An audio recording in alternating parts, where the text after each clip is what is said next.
Welcome, Aaron. Welcome to Goat Golf Holes. Thank you. Glad to be on with you. Brilliant. Excellent to have you here. So, Aaron, Wakonda is going to be hosting the Principal Charity Classic on the PGA Champions Tour from June the 3rd. Is this the first Champions Tour event you guys have hosted? No, we've been host of this tournament since 2013. So we've hosted since then. We did have to cancel in 2020 due to the COVID pandemic, but we've been a regular stop on the PGA Tour champion since 2013. Unbelievable. Awesome. Aaron, when I first chatted to you, I'm going to ask you, I don't know the course. Is there a hole that you feel is going to be a pivotal hole in the tournament? Yeah, absolutely. So just a little background, our golf course is designed in 1922, or built and opened in 1922 by William Langford and Theodore Moreau. So we're celebrating our club centennial anniversary this year. I feel that the tournament usually hinges in the middle of the back nine. We've got a stretch of 13, 14, and 15 that in the middle of the back nine that really is pivotal, especially hole number 14. It's a long par 3. Typically we'll play around the 175 range. Sometimes they'll move it back to over 200 yards. But it's a very small target, all carry up to the green, very steep face slope on the front of the green and the right of the green, and about a 3-foot ridge that bisects the middle of the green going from down the center. So we've got a high side on the left of the green and a low side on the right. The right has a lot of slope. It's only taken the PGA Tour. It took them about 6 or 7 events to actually put the pin in tournament round on the right side. There's so much slope. So historically, it's our hardest hole during the tournament week. Plays over a third of a stroke over par, and it's sandwiched between two very gettable par 5s that typically play 1 and 2 easiest holes on the course. So I think that's the most pivotal stretch. Awesome. It sounds. I can't wait to actually watch the event and see how the players approach the 14th. Just you're the director of golf there. How do you? I mean, obviously it's relevant to where they place the pin, as you said about where the PGA eventually had it on the right-hand side. When you play the hole, how do you approach the hole? Is it basically trying to hit the green, or is it relative where the flag is? Yeah, I'm always trying to hit to the section of green where the flag is. So if the pin's on the left side, I'm always aiming for that left side. It's a hard 2-putt from the lower right side because the slope is so great, and it always tends to break towards the front of the green as well.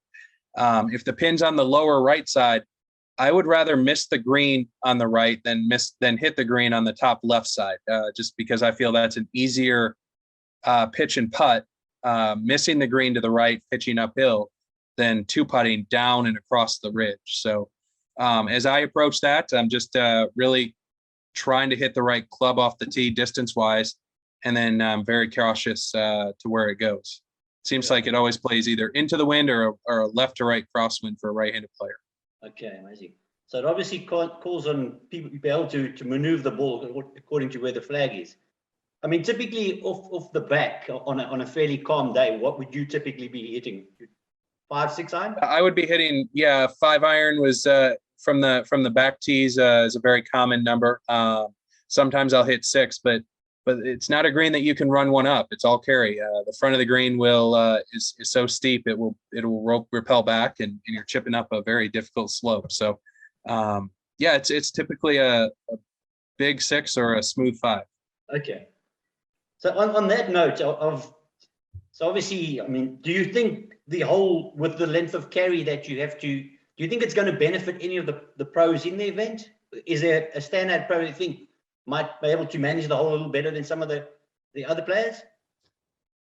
Yeah, they're all incredible players, but I feel it's someone who hits the ball very high with their irons. I feel like that's really a very necessary attribute to playing hole 14 at Wakonda well. Somebody who comes in with a flatter ball angle and they're going to get the ball past the pin. They're putting very defensively. I think there's times where last year they played the pin on the lower right side, and I'm not sure they gave up a birdie in the last probably 6 or 7 groups.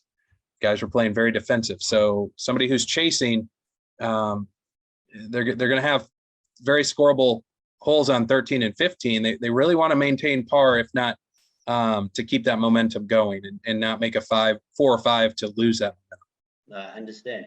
Just typically, I mean, will that green be fairly receptive? Yeah, it should be receptive. And they do treat hole 14 green a little bit different. They don't mow and roll every day like they do all the other greens because of the slope in that green. So they post that in the locker room. The players are aware of it. Watching the US PGA Championship this week, I think they do the same on a couple other holes. And so Gil Hant said he'd rather not sacrifice green speed for architectural integrity. That's kind of where we're at too. We've got an old school slope, and they treat it appropriately. Awesome. I've got the PGA in the background, and it's a really tough day today. So they didn't cut yesterday, which it's fairly rare, isn't it? That's very rare. Yes. Aaron, that's awesome. I look forward to watching the hole and making this little video about the hole. I think it's going to be fascinating to watch. There's just one last little question I'd love to just get a background. You obviously being the director there, when the PGA move into for the event, what is your role then? Do they take governance of the course of how they set it up? I mean, do you play a role in that at all? That's a great question. So next week, the week before the tournament is known as Advance Week. So we'll get one of the PGA Tour Champions officials out here for the entire week. Then we will have the PGA Tour agronomist on site, and together those two will coordinate a game plan with our golf course superintendent, and they will plan out the golf course maintenance for the entire Advance Week and tournament week. Target green speeds, rough height, when they mow, how they mow, and anything else that's needed. I have great conversations with some of the rules officials kind of throughout the week as they look at potential hole locations.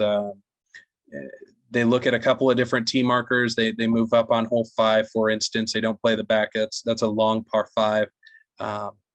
And so they have some insight. There's a lot of home course knowledge here at Wakonda Club, and it's fun to have those discussions with the rules officials.